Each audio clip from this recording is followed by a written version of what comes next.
Very good morning, my dear students. Students, as we are studying chapter 4th, climate, our today's topic is advancing monsoon, that is the rainy season.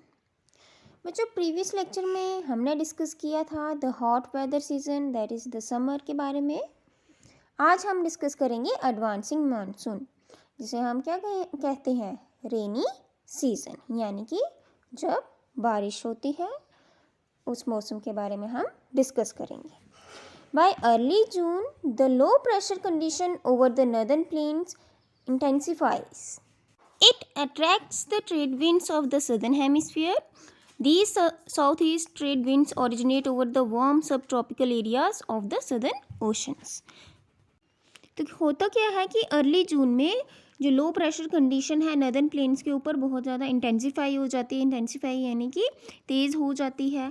इससे जो southern hemisphere की trade winds हैं वो attract करती हैं.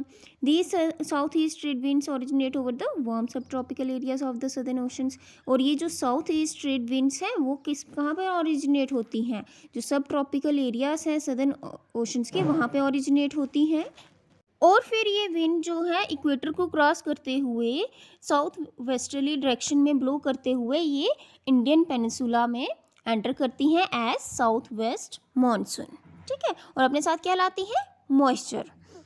As these winds blow over warm oceans, they bring abundant moisture to the subcontinent. अब जैसे कि ये जो winds हैं वो warm oceans के ऊपर से blow करती हुई आती हैं, तो ये अपने साथ बहुत सारा moisture लाती हैं.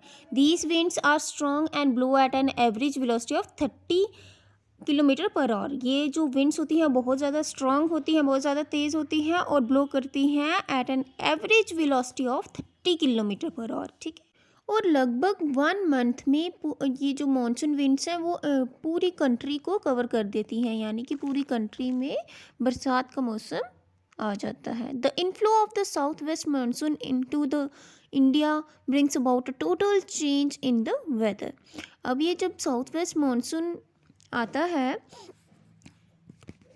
तो इससे पूरे इंडिया के वेदर में चेंज देखने को मिलता है, बिल्कुल टोटल चेंज देखने को मिलता है. तो होता क्या है कि देखो, रेनी सीजन से पहले कौन सा सीज़न था, हॉट सीज़न, यानी कि बहुत ज़्यादा गर्मी थी, सभी परेशान होते हैं हॉट गर्मी में.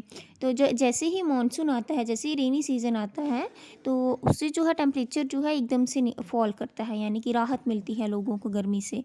ठीक है, तो इस तरह से जो है ये टोटल चेंज आ जाता है साउथ वेस्ट मानसून. लेकिन बच्चों ये जो रेनफॉल होता है ये ज़रूरी नहीं है कि पूरी कंट्री में एक जैसा हो, ये वेरी करता है, यानी कि हर अलग अलग जगह पे अलग अलग होता है. जैसे कि अर्ली सीज़न में, यानी कि स्टार्टिंग में जब रेनी सीज़न जब स्टार्ट होता है, जब एडवांसिंग मानसून स्टार्ट होता है, तो जो वेस्टर्न घाट्स हैं वहाँ पर ज़्यादा रेनफॉल होता है, मोर देन 250 सेंटीमीटर रेनफॉल देखने को मिलता है. फिर जो डेक्कन प्लेटू है एंड जो मध्य प्रदेश के कुछ पार्ट्स हो गए वो भी जो है कुछ सम अमाउंट में रेन रिसीव करते हैं. The maximum rainfall of this season is received in north eastern part of the country. जो नॉर्थ ईस्टर्न पार्ट हो गया हमारी कंट्री के, वहाँ पर भी अच्छी खासी बारिश देखने को मिलती है. और अगर हम पूरे वर्ल्ड में बात करें हाईएस्ट एवरेज रेनफॉल की, तो वो मौसम में देखने को मिलती है. Rainfall in Ganga valley decreases. और फिर जैसे ही गंगा वैली के पास आते हैं हम, तो जो रेनफॉल है वो डिक्रीज़ कर जाता है from east to west. Rajasthan and parts of Gujarat gets scanty rainfall. जो राजस्थान है और गुजरात के कुछ पार्ट्स हैं वहाँ पे जो है बहुत कम रेनफॉल होता है. तो इस तरह से बच्चों पूरी कंट्री में जो रेनफॉल पैटर्न है वो एक जैसा नहीं होता है. कुछ जगहों में कम रेनफॉल होती है, कुछ जगहों में बहुत ज़्यादा रेनफॉल देखने को मिलता है. ठीक है, another phenomena associated with the monsoon is its tendency to have breaks in rainfall. और हमें मानसून में जो रेनफॉल है उसमें ब्रेक्स भी देखने को मिलते हैं. ब्रेक्स यानी कि जैसे कि कभी जो है कॉन्टीन्यूसली बारिश नहीं होती है, जैसे 15 डेज़ के लिए बारिश हुई और फिर उसके बाद जो है बारिश बंद हो गई 1 वीक के लिए या 15 डेज़ के लिए, फिर उसके बाद बारिश देखने को मिलती है हमें. तो इस तरह से हमें ब्रेक्स देखने को मिलते हैं मानसून में. ऐसा नहीं है कि पूरा 2-3 मंथ्स जो है वो सिर्फ बारिश ही होती रहती है, ऐसा तो नहीं होता है. दस because it has wait and dry spells, इसीलिए मानसून में जो है वेट एंड ड्राई स्पेल्स देखने को मिलते हैं, यानी कि जब बारिश हो रही है तब वेट स्पेल्स होते हैं और जब नहीं हो रही है तो तब dry. In other words the monsoon rain take place only for a few days at a time. और दूसरे शब्दों में हम ये भी कह सकते हैं कि जो मानसून रेन है वो कुछ दिनों के लिए होती है कॉन्टीन्यूसली, फिर उसके बाद ब्रेक्स लेती है एंड देन होती है, और बीच बीच में हमें रेनलेस इंटरवल्स देखने को भी मिलते हैं। These breaks in monsoon are related to the movement of monsoon trough. और ये जो ब्रेक्स हैं मानसून में देखने को मिलते हैं ये किसकी वजह से होते हैं? मानसून ट्रफ की वजह से। अब ट्रफ क्या होते हैं बच्चों? ट्रफ जो है लो प्रेशर बेल्ट होती है जो उसे हम ट्रफ कहते हैं। मानसून सीजन में ऐसी बेल्ट हमें देखने को मिलती है लो प्रेशर की, और इसीलिए हमें इसे कहते हैं मानसून ट्रफ। अब इस मानसून ट्रफ की जो मूवमेंट है इसकी वजह से स्पार्शियल डिस्ट्रीब्यूशन रेनफॉल की देखने को मिलती है हमें। When the axis of monsoon trough lies over the plains, rainfall is good in these parts। तो होता क्या है, ये जो मानसून ट्रफ है ये नॉर्थवर्ड साउथवर्ड मूव करती है, तो जब इसकी मानसून ट्रफ की जो एक्सिस है वो ओवर द प्लेन्स लाई करती है, तो यहाँ पर जो है इन जगह पार्ट्स में फिर रेनफॉल जो है वो बहुत अच्छे से होता है।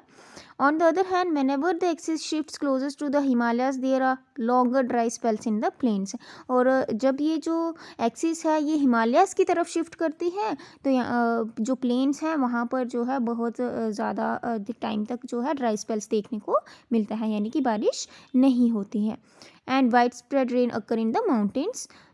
जो हिमालयन रिवर्स के माउंटेनियस एरियाज हैं वहाँ पे बहुत ज़्यादा बारिश देखने को मिलती है। अब ये जो हैवी रेन है होती है इसकी वजह से फ्लड्स भी आती हैं, जिससे जो है बहुत ज़्यादा लाइफ एंड प्रॉपर्टी को डैमेज देखने को मिलता है प्लेन्स एरिया में। The frequency and intensity of tropical depression to determine the amount and duration of the monsoon rains. Tropical depressions होते हैं बच्चों, जो ट्रॉपिकल साइक्लोन्स आते हैं इनकी वजह से भी जो मानसून रेन है उससे इफ़ेक्ट होती है, यानी कि जब ये ट्रॉपिकल साइक्लोन्स आते हैं तो जो कोस्टल एरियाज़ हैं वहाँ पर बहुत ज़्यादा बारिश देखने को मिलती है। The monsoon is known for its uncertainties. जो मानसून है वो अपनी अनसर्टिनिटीज़ के लिए भी जाना जाता है, यानी कि कभी कभी मानसून में हैवी रेनफॉल देखने को मिलता है, कभी कभी जो है लो रेनफॉल देखने को मिलता है। किसी साल जो है बहुत ज़्यादा बारिश होती है, किसी साल बहुत कम बारिश होती है, यानी कि ये एक बहुत ही इरेगुलर होता है मानसून। तो इससे जो है इन सभी अनसर्टेनिटीज़ की वजह से बहुत सी प्रॉब्लम्स होती हैं, जैसे कि ये फार्मिंग शेड्यूल को डिस्टर्ब करता है। अगर बहुत ज़्यादा बारिश हो जाएगी तो उससे भी फसल ख़राब हो जाती है, अगर बारिश नहीं होती है तो तब भी फसल उगाने में प्रॉब्लम आती है।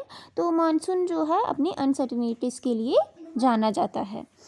सो स्टूडेंट्स, इस तरह से जो है रेनी सीज़न यानी कि द एडवांसिंग मानसून हमारी कंट्री में देखने को मिलता है। That's all for today. Next lecture में हम डिस्कस करेंगे रीट्रेटिंग और post monsoon. Thank you my dear students and have a nice day.